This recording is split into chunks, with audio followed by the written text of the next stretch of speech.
نبی کی شان بچائی حسین نے، سر کو کٹا کے کرب و بلا کی زمین پر، سر کو کٹا کے کرب و بلا کی زمین پر ظلم و ستم کی آگ بجھائی حسین نے۔ بھائی بھتیجے بیٹے لٹا کر بھی دیکھیے، بھائی بھتیجے بیٹے لٹا کر بھی دیکھیے، دین نبی کی لاج بچائی حسین نے۔ اب حشر تک سر کو نہ اٹھا پائے گا یزید، اب حشر تک سر کو نہ اٹھا پائے گا یزید، کربل میں ایسی دھول چٹائی حسین نے۔ اہل یزید مر کے زمیں بوس ہو گئے، اہل یزید مر کے زمیں بوس ہو گئے، شمشیر حیدری جو چلائی حسین نے۔ بجھنے لگی تھی ظلم کی آندھی سے شمع دین، بجھنے لگی تھی ظلم کی آندھی سے شمع دین، لو اس کی اپنے خون سے بڑھائی حسین نے۔ یہ بات کیا ہے فلسفہ موت و حیات کو، یہ بات کیا ہے فلسفہ موت و حیات کو، کربل میں دے کے جان بتائی حسین نے۔ در در بھٹکتا پھرتا ہے عاجز بہت مگر، در در بھٹکتا پھرتا ہے عاجز بہت مگر، فضل خدا سے بگڑی بنائی حسین نے۔ راہ خدا میں جان لٹائی حسین نے، دین نبی کی شان بچائی حسین نے۔ اللہ تبارک و تعالی جل جلالہ وعم نوالہ واتم برہانہ واعظم شانہ وجل ذکرہ وعز اسمہ کی حمد و ثنا، اور حضور سید عالم نور مجسم شفیع معظم رحمت کل عالم، وجہ کل جہاں وجہ تخلیق کل کائنات، مفخر موجودات زینت بزم کائنات، دستگیر جہاں غم گسار زمان، نبی کن مقام رسول انسوجاں، احمد مجتبیٰ جناب سیدنا حضرت محمد مصطفیٰ صلی اللہ تعالی علیہ وآلہ وسلم کی روح ببرکت میں گلدستہ درد و سلام پیش کرنے کے بعد، عزیزان گرامی قدر، 9 محرم الحرام شریف 1448 سنہ ہجری، آج کا یہ عظیم الشان جمعۃ المبارک، بالخصوص سالار قافلہ کربلا، امام علی مقام راکب دوش مصطفیٰ، سید الشہداء حضرت سیدنا امام حسین رضی اللہ تعالی عنہ، اور آپ کے رفقائے قافلہ کربلا، شہیدان اہل بیت العظام، شہیدان قافلہ کربلا رضوان اللہ علیہم اجمعین کی یاد مقدسہ، بالخصوص ان کی عظمت، ان کی شہادت، ان کی جرت، ان کی دلیری، دین اسلام کی وفا، دین اسلام کی پہرہ داری، ثابت قدمی، صبر آزما، دور کے اندر ایمان کی بقا، اس کو تازہ کرنے کی غرض سے کلمات دین برحق ادا کرنے جا رہا ہوں۔ دعا ہے اللہ پاک ہم سب کو صحیح قرآن و سنت کی بالادستی کی چھتری تلے اپنی زندگی گزارنے کی توفیق عطا فرمائے۔ جتنے بھی شہیدان اہل بیت اطہار رضوان اللہ علیہم اجمعین ہیں، سید الشہداء رضی اللہ تعالیٰ عنہ کی ذات مقدسہ سمیت اللہ تعالیٰ ان کی مرتب پہ اپنی کروڑہا رحمتوں کی بارش نازل فرمائے۔ زندگی گزارنے کا ڈھنگ سکھا گئے قافلہ کربلا والے، ذات پات سے بالا تر ہو کر دین اسلام کے لیے کیسے قربانیاں دی جاتی ہیں، اس بات کو ہمیشہ کے لیے جس نے تاریخ کے اندر امر کر دیا اور تاریخ رقم کر دی، وہ سید الشہداء اور آپ کے قافلہ کربلا کے رفقا کی دلیری ہے۔ حضرت سید الشہداء رضی اللہ تعالیٰ عنہ آپ نے جو قربانی پیش کی، آج اسی کا صلہ ہے، اسی کا ثمر ہے کہ مسجدیں آباد ہیں، اذانوں کی چہل پہل ہے، مسجد کے مینارے، مسجد کے در و دیوار، مساجد کے چبوترے آباد شاد نظر آتے ہیں۔ آج اگر مسجدوں کے مصلے بچے ہوئے ہیں، ہم جیسوں کے لیے ممبر بچے ہوئے ہیں، تو یہ سب عظیم الشان قاری قرآن قافلہ کربلا کے سردار جنتی نوجوانوں کے شاہ حضرت سیدنا امام حسین رضی اللہ تعالیٰ عنہ کی قربانی کی وجہ سے۔ بر صغیر پاک و ہند کیا، آپ عرب و عجم کیا، پوری کائنات کے چپے چپے پر اسلام کا نور جو پھیلا، روشن کیا، جو دیپ جلایا، اسلام کی شمع جلائی، وہ حضرت امام علی مقام رضی اللہ تعالیٰ عنہ کے سر سے۔ امام علی مقام رضی اللہ تعالیٰ عنہ کو کیا تھا جو آپ مدینہ شریف چھوڑنے پر آمادہ ہو گئے؟ سب سے بڑا یہ سوال سمجھنے کی ضرورت ہے کہ کیا ضرورت پیش آئی؟ حالانکہ مدینہ جان سے بھی پیارا ہوتا ہے شہد سے بھی میٹھا سرکار کا مدینہ، لگتا ہے مجھ کو پیارا سرکار کا مدینہ۔ پیرس پہ مرنے والے تو پیرس کو بھول جاتا، تم بھی جو دیکھ لیتا سرکار کا مدینہ۔ لوگ دعائیں کرتے ہیں اللہ ہمیں مدینہ کی زیارت عطا کر، اے اللہ ہمیں مدینے کا بلاوا عطا کر، اے اللہ عمرہ کی سعادت عطا کر، اے اللہ نبی علیہ السلام جن کی ذات طیبہ پر درود و سلام پڑھتا ہوں ان کے قدموں میں بلاوے کے ساتھ حاضری کی توفیق بخش۔ پھر عام جیسا نسبتوں والا بندہ بھی نہ ہو، وہ بندہ کہ جس کو رسول پاک صلی اللہ تعالیٰ علیہ وسلم نے اپنا بیٹا کہا، وہ نواسہ رسول سید الشہداء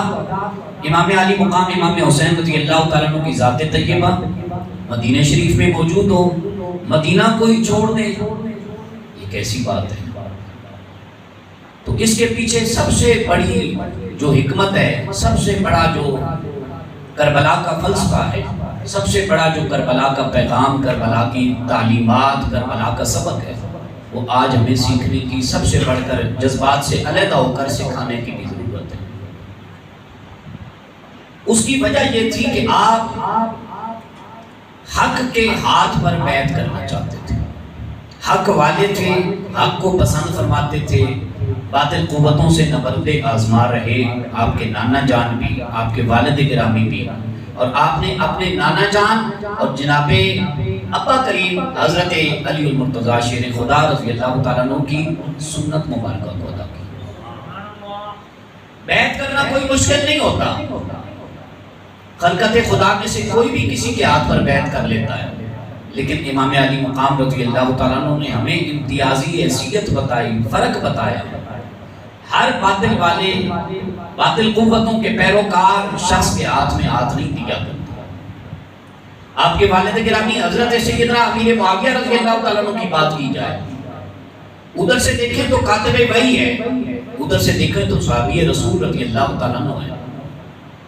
مگر اس کے باوجود جب بیٹے نے فسق و فجور کا بازار گرم کیا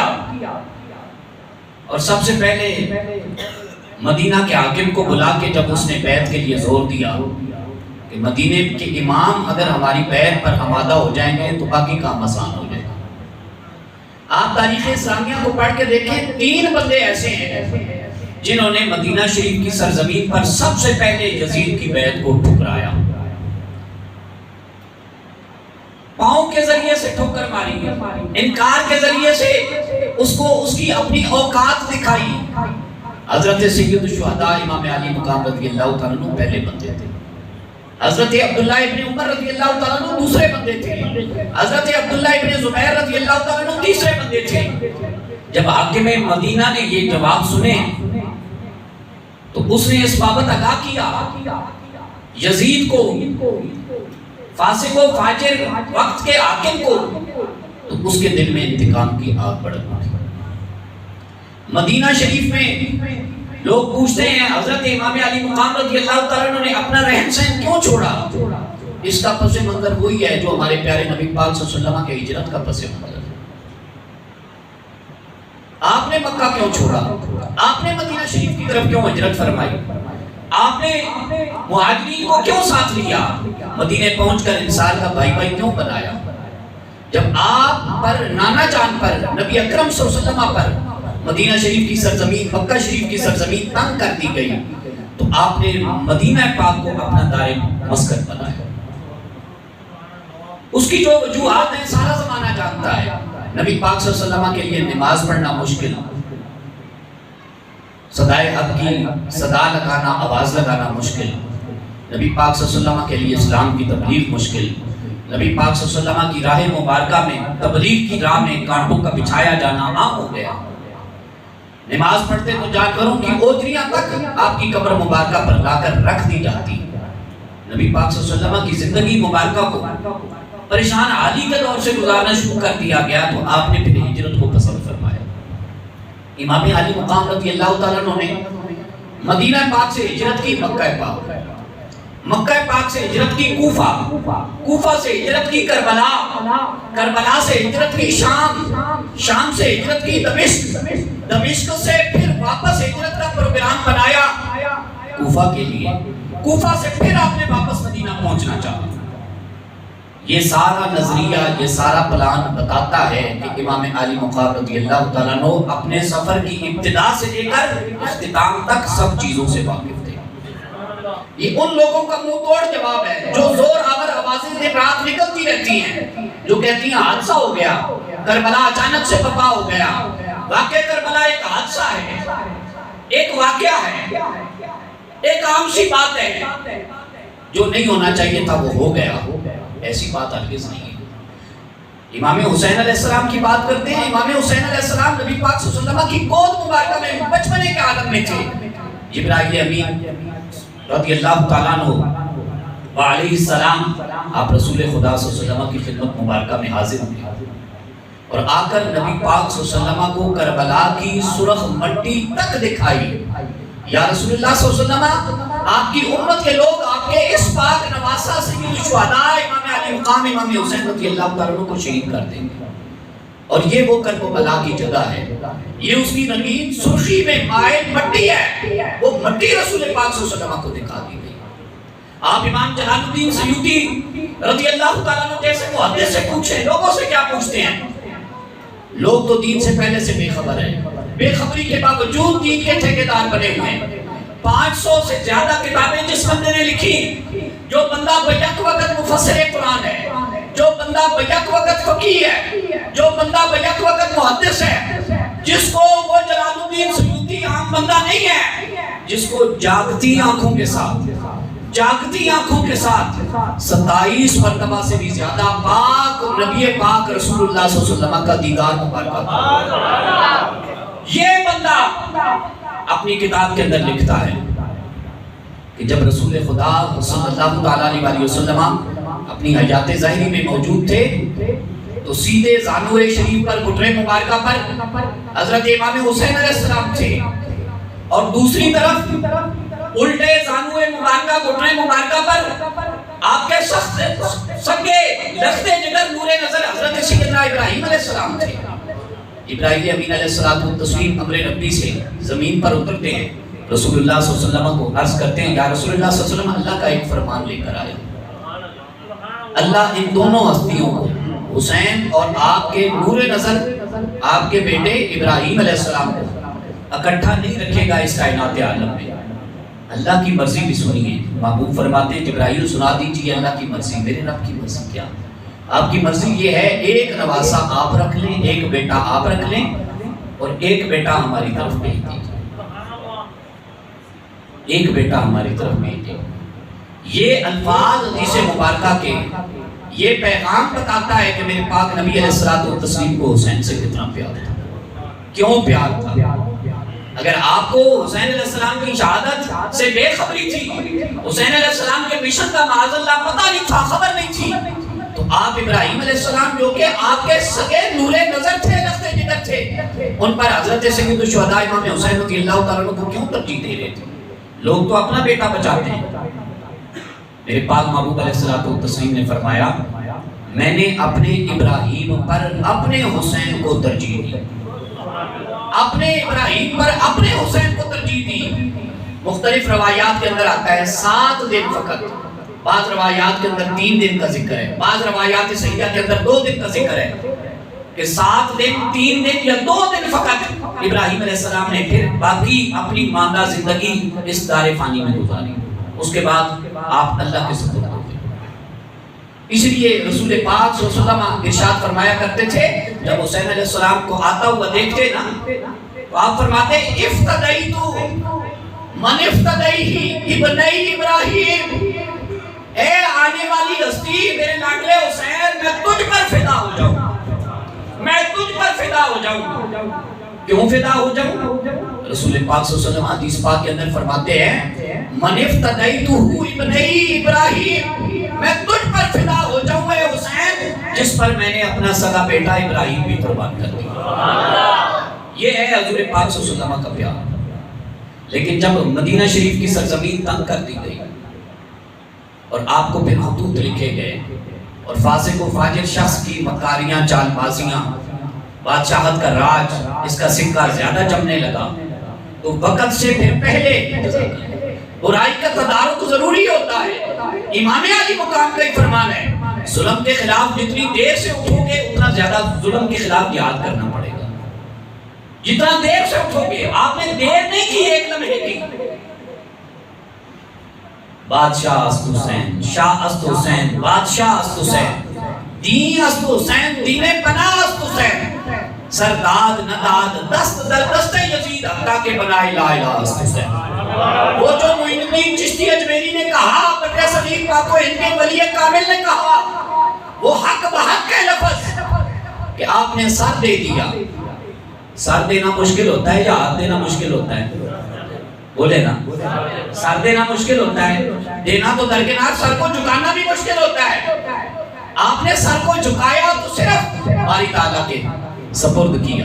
وہاں سر کو جھکایا، سر کو جھکایا بھی نہیں، سر کو دیا بھی نہیں، ہاتھ کو بھی نہیں دیا۔ لیکن جب ہاتھ کو ظالم فاسق فاجر شخص کے ہاتھ میں دینے کی بات آئی، سر دے دیا، ہاتھ نہیں دیا۔ یہ قیمت بتا رہے ہیں، قدر بتا رہے ہیں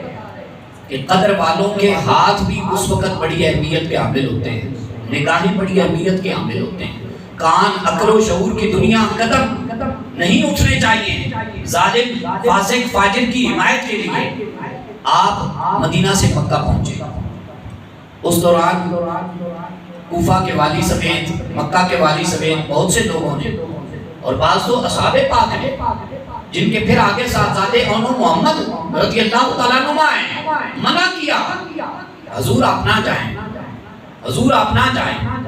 اور وہ فرزوق شاعر جو عرب کا بہت بڑا شاعر تھا،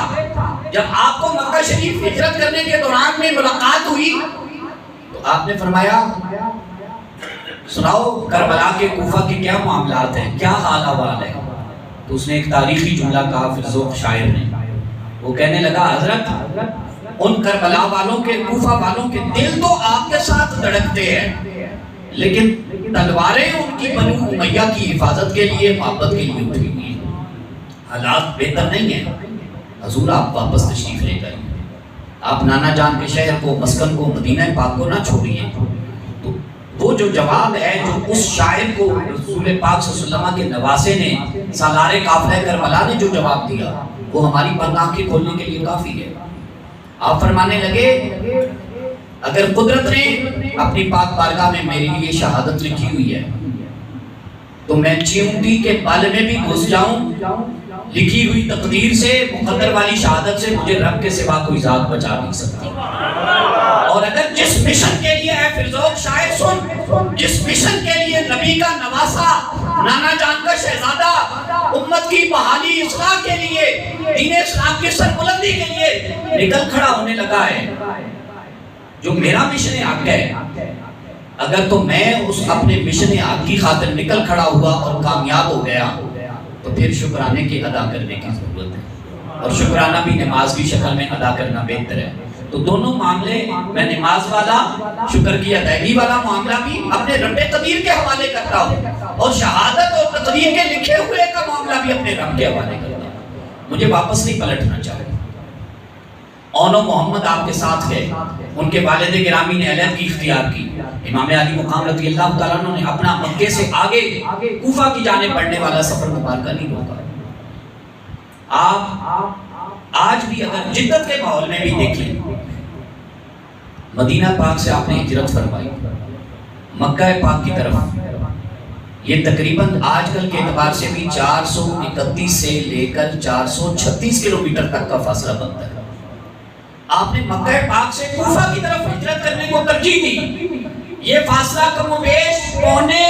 19 سے لے کر 1900 کلومیٹر تک بنتا ہے۔ آپ نے کوفہ سے کربلا میں ہجرت کو ترجیح دی۔ یہ فاصلہ تقریباً کم و بیش 100 کلومیٹر بنتا ہے۔ آپ نے کوفہ تک اپنا سفر روکا نہیں، کوفہ سے کربلا پہنچے، کربلا سے پھر شام پہنچے، شام سے پھر دمشق پہنچے، دمشق سے پھر آپ نے واپسی کا جو ذہن بنایا وہ کوفہ کی جانب تھا، کوفہ سے پھر واپس مدینے کی جانب تھا۔ یہ سارے کا سارا پس منظر اس لیے بتا رہا ہوں کربلا کو حادثہ نہ کہا کرے۔ کربلا واقعہ نہیں، کربلا ایک حقیقت ہے، کربلا اسلام کی ایک بہترین تاریخ ہے۔ آپ نے فاسق و فاجر یزید پلید کی بیعت کو قبول نہیں کیا، سر دے دیا، مگر حق کی پیش قدمی جاری نہیں کیا۔ پھر جو معاملات آپ کے ساتھ ہوئے، چچا زاد حضرت مسلم بن عقیل رضی اللہ تعالیٰ عنہ کو آپ اپنے لیے ایک خبردان کا درجہ دے کے، ایک سفیر کا درجہ دے کے آپ کوفہ اور کربلا کی سرزمین پر بھیجتے ہیں۔ آپ کا یہ سفر کربلا حادثہ ہوتا 162 دن تک تو یہ جاری نہیں رہ سکتا تھا، 162 دن تک یہ سفر جاری رہا۔ مکہ پاک سے، مدینہ پاک سے جو مکہ کی جانب سفر کیا، 7 دن کے اندر آپ نے یہ سفر طے کیا، 23 دن کی بھی روایات اور تاریخ ملتی ہے۔ پھر مکہ پاک کے اندر آپ نے 4 مہینے 5 دن تک قیام فرمایا۔ یہ اس بات کی نشاندہی ہے کہ امام علی مقام رضی اللہ تعالیٰ عنہ کے جب چچا زاد بھائی آپ کی خدمت میں پیش ہوئے اور انہوں نے آپ کو روکنا چاہا تو آپ نے یہ جملے دہرائے مکہ پاک میں 4 مہینے 5 دن گزارتے ہوئے، فرمایا میں فتنہ کا بازار نہیں گرم کرنا چاہتا، میں فساد وپا نہیں کرنا چاہتا، میں اپنے نانا جان کی امت کی اصلاح چاہتا ہوں، میں امر بالمعروف کا پیغام عام کرنا چاہتا ہوں، میں اپنے بابا جان اپنے نانا جان کی نہی عن المنکر کی سنت سے وفا کرنا چاہتا ہوں، میں چاہتا ہوں میرے نانا جان کا دین بچ جائے۔ میں اسی انتظار میں کربلا میں قیام پذیر ہوں، مکہ پاک میں قیام پذیر ہوں۔ 4 ماہ 5 دن تک کے انتظار کے بعد 7 سے 8 دن حج والے دنوں میں حج کی تیاری فرما رہے ہیں سید الشہداء رضی اللہ تعالیٰ عنہ، اور آپ نے جب دیکھا ظلم و ستم کی انتہا کو تو اپنا احرام مبارکہ کھول دیا۔ احرام مبارکہ کھولتے ساتھ ہی آپ پھر کوفہ کی جانب روانہ ہوئے۔ اتنا انتظار کرنا، مہینوں بیٹھ کے انتظار کرنا، ذی الحجہ کی ان تاریخوں تک، ابتدائی عشرے کی تاریخوں تک، اس بات کی ہمیں وضاحت دیتا ہے امام علی مقام شر پسند نہیں تھے۔ فرانسیسی محقق جو غیر مسلم ہیں، عیسائیت کے مذہب سے تعلق رکھتے ہیں، وہ کہتے ہیں، وہ کہنے والوں مسلمانوں دانشور و محققوں جو کہتے ہو امام علی مقام معاذ اللہ عزت و آبرو کی بقا کے لیے گئے، دین کی سربلندی مقصد نہیں تھا، مال کے لیے گئے، تخت و تاج کے لیے گئے، حاکم وقت بننے کے لیے گئے۔ وہ کہتے ہیں دنیا کی تاریخ اٹھا کر دیکھو، اسلام کی نہیں، دنیا کی تاریخ اٹھا کر دیکھو، جتنے لوگ بھی نکلے ہیں، مال جن کا مقصد تھا، تخت و تاج جن کا مقصد تھا، وہ لوگ جب نکلے ہیں تو انہوں نے اپنی اولادوں کو ساتھ نہیں لیا، نہ بیٹی کو ساتھ لیا، نہ بیٹے کو ساتھ لیا، نہ چچا کو ساتھ لیا، نہ بھائیوں کو ساتھ لیا، نہ بھتیجوں کو ساتھ لیا، نہ رشتہ داروں کو ساتھ لیا۔ یہ کیسی مال کی جنگ ہے، یہ کیسی، وہ ہم مسلمانوں سے سوال کرتا ہے، عیسائی موقع کو کہ یہ کیسی جنگ ہے تخت و تاج کی، یہ مال کے حصول کی کیسی جنگ ہے؟ اے مسلمان دانشوروں، لکھاریوں، بتاؤ مجھے، جس میں آپ کا بھتیجا بھی نظر آتا ہے،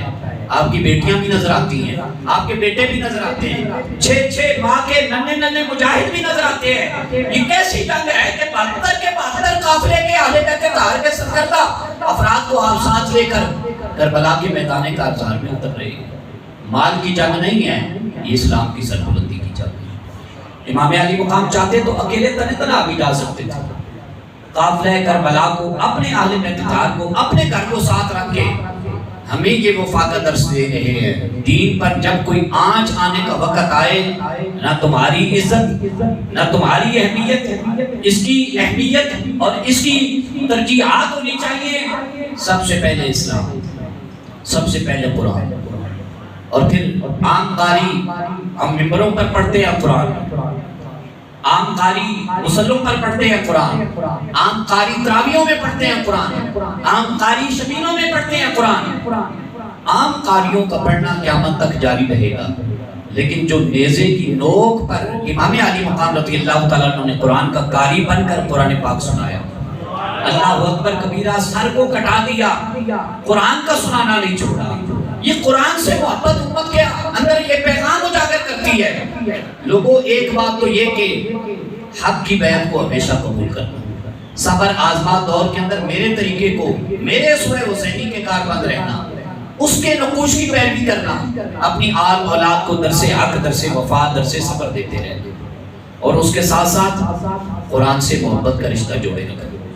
آپ دیکھیں کہ حضور کی اہل بیت اطہار سے رشتہ جڑتا ہے قرآن کی وجہ سے، قرآن سے رشتہ جڑتا ہے حضور کی اہل بیت اطہار کی وجہ سے۔ جب حسین کے والد گرامی، والد بزرگوار حضرت علی المرتضیٰ شیر خدا رضی اللہ تعالیٰ عنہ آپ کے مقام و مرتبے کو سمجھنے کی بابت احادیث کا مطالعہ کرتے ہیں تو رسول پاک صلی اللہ علیہ وسلم نے کتنا خوبصورت ارشاد فرمایا، سادہ سا فرمایا، ہر بندے کی سمجھ میں آنے والا فرمایا، العلی مع القرآن والقرآن مع علی۔ بولے نا سبحان اللہ۔ العلی مع القرآن والقرآن مع علی۔ لوگوں، جہاں جہاں قرآن ہوگا وہاں وہاں علی ہوگا، جہاں جہاں قرآن ہوگا وہاں وہاں حسین ہوگا، جہاں جہاں قرآن ہوگا وہاں وہاں اہل بیت اطہار ہوگی، جہاں جہاں اہل بیت اطہار ہوگی وہاں وہاں قرآن ہوگا، جہاں جہاں قرآن ہوگا وہاں وہاں علی المرتضیٰ شیر خدا ہوں گے، جہاں جہاں قرآن ہوگا وہاں ان کی نسل اہل بیت اطہار کا ہر فرد نظر آئے۔ آپ دیکھیں کہ قرآن کے ساتھ وفا کا رشتہ نیزے کی نوک پر چڑھ کر بھی نبھایا امام علی مقام رضی اللہ۔ امام علی مقام رضی اللہ تعالیٰ عنہ کے بارے میں، اہل بیت اطہار کے بارے میں اللہ کا قرآن اب پڑھتے نہیں ہیں، پڑھے تو کیا آنکھیں کھولتا ہے، قُلْ لَا أَسْأَلُكُمْ عَلَيْهِ أَجْرًا إِلَّا الْمَوَدَّةَ فِي الْقُرْبَى۔ محبوب آپ فرما دیجئے، میں اپنی تبلیغ کی عوض، اسلامی خدمات کے عوض، نبوت کی برکات کے عوض، عادی امت بننے کے عوض تم سے کچھ نہیں مانگتا۔ لا أسألكم مطلق نفی ہے، پھر الا حرف استثناء ہے، حرف استثناء کے بعد اس بات ہے، نفی پہلے ہے، درمیان میں حرف استثناء ہے، جو عربی گرامر کو سمجھتے ہیں ان کی وضاحت کے حوالے سے یہ نقطہ بیان کر رہا ہوں۔ پہلے نفی ہے، پھر حرف استثناء ہے، پھر حرف استثناء کے بعد جو اس بات ہوتا ہے اس کا سب سے مقام و مرتبہ بڑھ جاتا ہے۔ الا یہ حرف استثناء ہے، اس کے بعد کیا ہے، المودۃ فی القربى، میں بدلے میں خدمات تبلیغ دین کے عوض، اپنی نبوت کے عوض کچھ نہیں مانگتا مگر اپنے قرابت داروں کی محبت چاہتا ہوں، اپنے قرابت داروں کی محبت مانگتا ہوں۔ یہ محبت بھی لوگ یہ سوال اگر کریں، حضور پہلے فرما رہے ہیں کچھ نہیں مانگتا، کچھ نہیں چاہتا، کچھ نہیں طلب کرتا، پھر فرما رہے ہیں اپنے قرابت داروں کی محبت طلب کرتا ہوں، تو خالصتاً اس کا آسان سا جواب یہ ہے کہ حضور یہ جو محبت کے طالب ہیں، قرابت داروں کی قربت چاہتے ہیں، یہ بھی اپنی امت کی اصلاح کے حوالے سے، عظمتوں کے حوالے سے، مرتبے کے حوالے سے آپ چاہتے ہیں۔ اس میں بھی امت کا نفع ہے، اس میں بھی امت کا نفع ہے۔ امت اگر اہل بیت اطہار کی محبت سے علیحدہ ہوگی، امت بقا کی منزل نہیں پا سکے گا، اسلام سربلند نہیں ہو سکے گا۔ تو صاحبو، یہ جو کچھ آج اسلام کی شمع روشن ہے، مساجد کی رونق چہل پہل باقی ہے، سجدوں کی لذتیں باقیاں ہیں، آئمہ سلامت ہے، آئمہ کے مصلی سلامت ہے، خطبہ سلامت ہے، خطبہ کے ممبر سلامت ہے، یہ سب کچھ قاری قرآن سید الشہداء امام علی مقام رضی اللہ تعالیٰ عنہ کی قربانیوں کو سمجھ۔ تاریخ کو دھندلانے سے تاریخ نہیں بدلا کرتی، حقیقت کو تسلیم کرنے سے تاریخ میں اجالا حاصل کیا جاتا ہے۔ اللہ تعالیٰ ہم سب کو اسلام پر صحیح معنوں میں کاربند فرمائے، حسینی مشن کا اللہ تعالیٰ پہرے دار بنائے، یزیدی نظریے، یزیدی سوچ سے، یزیدی فکر سے اللہ تعالیٰ ہماری حفاظت فرمائے، اور اللہ تعالیٰ اسلام اور قرآن پر پہرا دینے والوں کی اللہ تعالیٰ حفاظت فرما کے ان کو مزید عزت و عظمت کے درجات عطا فرمائے۔ وآخر دعوانا الحمدللہ۔